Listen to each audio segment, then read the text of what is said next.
आपकी आरिफ अलवी साहब से बात कब हुई लास्ट टाइम? मेरी उनसे हुई है 2-3 दिन पहले। क्या बात हुई जो आप बता सकें? ना मेरी अब एक इसी जनरल इश्यूज के ऊपर बात हुई थी। उन्होंने आपसे कहा नहीं डट के रहे, मैं साथ खड़ा हूँ आपके? हाँ जी, प्रेसिडेंट है, कहा नहीं डट के खड़े हो, कोई मसला नहीं? नहीं उन प्रेसिडेंट तो जो है मैं आपको बताऊँ, he is a very refined person. आपको बताऊँ ये लाइक एक आम जिस तरह इससे पहले प्रेसिडेंट थे, ये इज़ नॉट लाइक दैट। नहायत पढ़े लिखे आदमी हैं, नहायत सुलझे हुए और स्क्रूपलस आदमी हैं जो मैंने उनको महसूस किया। मैं उनको बहुत अरसे से जानता हूँ। मैं एक हम्बल सबमिशन, छोटा सवाल ले लें। जी जी। मतलब एक वो सुप्रीम कमांडर है, यस, सुप्रीम कमांडर का ऑफिस पीटीआई का ऑफिस बन जाए तो आप कानून के तालिब इल्म हैं और कानून को इम्प्लीमेंट करवाने के लिए इस कौम के लिए जंग लड़ते हैं, तो आप क्या सोचते हैं इसे ऐसे क्या आपको अच्छा लगेगा कि एक प्रेसिडेंट का ऑफिस वो पीटीआई का ऑफिस बन जाए? मैं यही तो बता रहा हूँ कि देखें ना, प्रेसिडेंट के ऑफिस को आप उसकी तजलील कर रहे हैं। ये कौन कर रहा है तजलील? देखिए मैं आपको बात बताऊँ, जब पहली दफ़ा गवर्नर ने यहाँ पे रिफ्यूज़ कर दिया कि मैं ओथ नहीं लेता, ये with in the domain of the constitution उन्होंने ये बात की। आर्टिकल 104 ये कहता है कि अगर किसी वजह से गवर्नर ओथ लेने को तैयार नहीं है तो आप स्पीकर से कहेंगे प्रेसिडेंट ऑफ पाकिस्तान के भाई तुम ओथ ले लो। वो आप समझ रहे हैं कि सदर पाकिस्तान किसी को अपॉइंट कर देते? बिल्कुल करते, क्यों ना करते। आईनी रिक्वायरमेंट है वो बिल्कुल पूरा करते। किसी जगह पे भी आसानी हुआ तो उन्होंने नहीं किया। सदर पाकिस्तान का जो ऑफिस है वो किसी पार्टी को फैसिलिटेट नहीं कर पा रहा। बिल्कुल भी नहीं, पॉलिटिक्स से अबव है। नहीं, पॉलिटिक्स से अबव नहीं है ना, है नहीं अबव हो तो वो पीटीआई के चेयरमैन की लाइन क्यों ले? चेयरमैन की अगर लाइन ली होती तो फिर वो ये जो तीसरी सिचुएशन उसका वेट किया होता। इन्होंने अगर वेट किया होता फिर आप कहते कि लाइन ली हुई है। चले इस मामले में देख लें। किस मामले में? तो चले वेट नहीं किया ना, कि उन्होंने नहीं, ऑपोजिशन ने वेट नहीं किया। अब मौजूदा हुकूमत है, इसको जरा स्किप साइड पे कर देते हैं इस मैटर को। लेकिन आज का मैटर देख लें आप, आज समझ जाती है वो, देखें मेरी बात, वो मानती नहीं है। ये बात सुने, ये मामला एक इतना पेचीदा। आपने सिर्फ ये डिफरेंशिएट करना है कि चेयरमैन तहरीक इंसाफ का और सदर पाकिस्तान के ऑफिस का क्या फर्क है। मैं आपको नहीं, वो पॉलिसी का क्या फर्क है? बिल्कुल जमीन आसमान का फर्क है। मुझे ये बात समझना है कि आप चूंकि उनसे राब्ते में भी हैं, उनकी शख्सियत को भी बेहतर समझते हैं, आने वाले दिनों में बड़ी अहम तकरीरें कुछ गवर्नमेंट ने करनी है, तो उसमें भी सदर पाकिस्तान क्या रोल प्ले करेंगे? क्या करेंगे? पाकिस्तान वो रोल तो प्ले करेंगे। रोल तो जिन्होंने खराब किया है उनको देखना है कि वो क्या किया। आपने जितने भी दलाइल दिए हैं इसमें ये नहीं अभी तक पता चला मुझे कि सदर पाकिस्तान का ऑफिस और तहरीक पाकिस्तान तहरीक इंसाफ के जो चेयरमैन है उनकी पॉलिसीज में फर्क कहाँ है? डिफरेंस पॉलिसी में फर्क तो आप सेम ना, बात बड़ी वाज़ेह सामने आ गई कि आप किसी एक स्टेज के ऊपर आप ये कहें कि जी आइन को डिफाई किया है प्रेसिडेंट ऑफ पाकिस्तान ने, तो मैं कहूँगा कि नो। असम्बलियाँ जो तोड़ी थी कहाँ पे? सुप्रीम कोर्ट ने जब बहाल की हैं, क्या वो क्या हुआ था? सुप्रीम कोर्ट ने क्या लिखा अपने फैसले में? किसने? जिस दिन आपने सदर ने असम्बलियाँ तोड़ दी हैं, हाँ, वज़ीर आज़म की एडवाइस पे, और वज़ीर आज़म भी कौन सा जिनके खिलाफ अदम एतमाद आई हुई है। यहाँ आप दोस्त मजारी की अदम एतमाद पे मुझे बता रहे हैं सारा कानून। वो अदम एतमाद वो तो प्राइम मिनिस्टर पे अदम एतमाद है। आप कह रहे हैं उन्होंने आइन वायलेट नहीं किया? आइन वायलेट नहीं किया। सदर पाकिस्तान उस दिन सुप्रीम कोर्ट ने ना एडवाइस को, वो एडवाइस गलत थी, वो कोर्ट ने डिक्लेयर कर दिया, लेकिन एडवाइस के ऊपर उन्होंने एक्ट किया।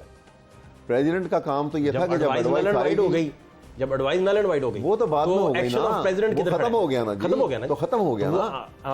यही मैं कह रहा हूं, एक्ट था, अनकॉन्स्टिट्यूशन नहीं था। He was with in the domain of constitution, क्योंकि उन्होंने तो प्रेसिडेंट प्राइम मिनिस्टर की एडवाइस के ऊपर चले। वो बाद में सुप्रीम कोर्ट में जब मैटर गया, अगर 5 जजेस ने ये डिक्लेयर कर दिया अपने शॉर्ट ऑर्डर पे। मुझे समझना ये है कि इदारों के सरबराह होते हैं, मैं सारी पार्टीज की बात कर रहा हूँ, मैं सिर्फ आपकी पार्टी की बात नहीं कर रहा। इदारों के सरबराह होते हैं। अब आप देखें ना कि इधर एक वज़ीर दाखिला हैं, वो एक पॉलिटिकल फेस हैं। अब वो उनकी मर्ज़ी फिर क्या करते फिरें, माजी के दौर के देख लें या आज के दौर के देख लें, सारे इदारे पोलिटिसाइज फिर हो जाते हैं।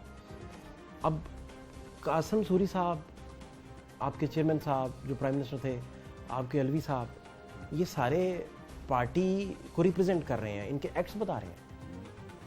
इसी तरह आज के वज़ीर दाखिला अपनी पार्टी की जो है सेंस वो टो करके चल रहे हैं। तो इदारों को आप और मैं अपनी नस्लों को किन इदारों के हवाले करेंगे? मैं ये समझना चाहता हूँ। आपकी बात मैं बताऊँ आपको, देखिए, अंग्रेज़ ने सारी दुनिया में हुकूमत की थी ना। एक ऐसा ज़माना आया कि उसकी नॉर्थ टू साउथ और ईस्ट टू वेस्ट उनकी हुकूमत थी, ठीक है ना। और उसकी बुनियाद क्या थी कि उन्होंने अदारे मजबूत बनाए और हुकूमत की। बड़ी खूबसूरत बात है। अब हमने क्या किया, हमने अदारे कमज़ोर किए इसलिए कि हमने इंडिविजुअल को मजबूत कर दिया। ये फ्रेगरेंस नहीं महसूस हुई? बड़े पहले, मैं लफ्ज़ स्मेल यूज़ करना नहीं चाह रहा था, आपको फ्रेगरेंस नहीं महसूस हुई कि आपकी पार्टी जो है वो आइन पे इम्प्लीमेंट करना ही नहीं चाह रही? ये आपको कहीं से नहीं महसूस हुआ? पार्टी विफाक से देखें ना, विफाक से वो 95 के साथ 5 आर्टिकल लगा के पढ़ के रूलिंग दे के बाहर आ गए हैं। उसके बाद सुप्रीम कोर्ट ने क्या हशर किया उस रूलिंग का, वो आपके सामने मौजूद है।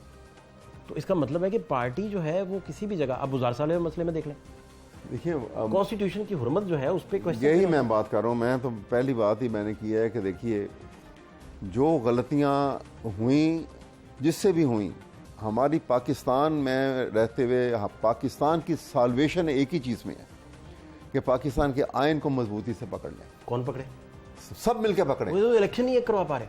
तो मैं आपसे कह रहा हूँ, इलेक्शन के अभी जिस तरह आपने देखा कि ये चीफ मिनिस्टर का जो पंजाब असेंबली में इलेक्शन हुआ, ये इलेक्शन हंगामे पे, कुछ मुझे सेकंड्स अदा करें, हंगामे पे शुरुआत कहाँ से हुई? आपने फुटेज देखी, कहाँ से शुरुआत हुई? शुरुआत तो ये जॉइंटली हुई है। नहीं, शुरू कहाँ से हुई? देखिए ना, पहले हमला किस पे हुआ? या पहले मैंने वो इतनी डिटेल से तो नहीं कि पहले या बाद में, लेकिन जो हंगामा इतनी टाइमलाइन आपको याद है? नहीं, अपने हमले का याद नहीं है? मैं को वहाँ 6 घंटे की कार्रवाई मैं टीवी के ऊपर तो नहीं देख रहा था, लेकिन पहले दोस्त मजारी पे हमला हुआ ना। मैं किसी पे भी हुआ, मैं कहता हूँ कि हमला किसी ने किसी पे किया, वो उस हमले पड़े, उन्हें मार पड़ी, घसीटा उनको, बालों से खींचा, हुआ। पूरी दुनिया ने वो सारा देखा। मरियम और हमजा की आपने फूल निशावर की फुटेज देखी है, दोस्त मजारी पे हमले की फुटेज देखी। मैं कब कहता हूँ कि नहीं हुई, बिल्कुल हुआ, उसको भी मारा गया, सब कुछ हुआ, लेकिन उसकी बैकग्राउंड मैंने आपको बताया कि जब ये कॉन्फिडेंस, आपने सारी टाइमलाइन कानूनी मैंने सारी बताई। ठीक। अब उसके बाद ये बढ़ता गया, जब बढ़ता गया तो हालात और खराब हुए, और फिर अंदर पुलिस आई, आईजी पुलिस लेकर पुलिस को आ गए, और उन्होंने, आपको पता कि वो जो पुलिस अंदर आई थी, उन्होंने बुलेट प्रूफ जैकेट्स पहनी हुई थी। आप जब जलसों में अदालतों को मुतनाज़ा करेंगे, वही काम करेंगे जो नवाज शरीफ साहब पहले 3 साल पहले किया करते थे, या कुछ अर्सा पहले गुजरांवाला की तकरीर में करते थे। जलसों में अदालत के मुतालिक तो उन्होंने कुछ नहीं, अदालत की बात को तो मान लिया, अदालत के ऊपर तो वो उन्होंने कोई ऐसी बात नहीं की है, और ना करनी चाहिए। अदालत का देखिए निज़ाम तबाह हो जाएगा ना अगर हम अदालत को बिल्कुल आइन को जिस तरह हम चाहते हैं कि एक मोम की नाक बना के उसको इस्तेमाल करें। मैं एक बात समझना चाह रहा हूँ कि आप जैसे बड़े सीनियर और लर्नर्ड और ब्राइट ऑफिस होल्डर के बावजूद पार्टी बहुत सारे ऐसे फैसले करती रही कि जो कानून की थोड़ी बहुत समझ बूझ रखते हैं, वो हंसते थे कि ये क्या कर रहे हैं। आप देखें ना बुज़दार साहब के मामले में कैसे क्या हो रहा था कि उनका इस्तीफ़ा खुद ही मान के तो बाद में कहा कि हम इसी इस्तीफ़े को नहीं मानते। देखिए, मैं आपको बताऊं, बुज़दार साहब, आप जो पार्टी को इनपुट देते रहे, शायद वो आपकी पार्टी नहीं मानती रही। आपकी बात, बुज़दार साहब का जो इशू था, वो इनिशियली तो जो एक तरीके कार दिया हुआ है उसमें गलतियां तो हुई, लेकिन टाइम के फ्लक्स ऑफ टाइम ने वो, मैंने खुद भी उनसे कहा कि now much water is phloem under the bridge, therefore अब इसको लेट इन द डे आप इसको ये कहें कि जी मैं जो है इनको दोबारा से मान लिया जाए। इलेक्शन को बोगस भी करार दे रहे हैं, खुद वोट डालने में जा रहे हैं। गलत है। इसी वजह से मैंने उनको इस बात से इनकार किया था कि हम आपका ये मैटर मैं नहीं टेकअप। ये आपने किससे मीटिंग करके कहा था? हाँ जी, आपकी मीटिंग बुज़दार साहब से डायरेक्टली हुई थी? हाँ, बुज़दार साहब के बारे में जो मैंने उनको गवर्नर साहब को भी कह दिया था कि मैं इस बात से इत्तेफाक नहीं करता कि अब इनको इस स्टेज के ऊपर अब ये मैटर टेकअप नहीं। लेकिन आपकी राय मानी ना गई? मैंने एक कॉन्स्टिट्यूशनल राय बताई थी, लेकिन ये कहा था कि अब इसको एजिटेट नहीं किया जा सकता।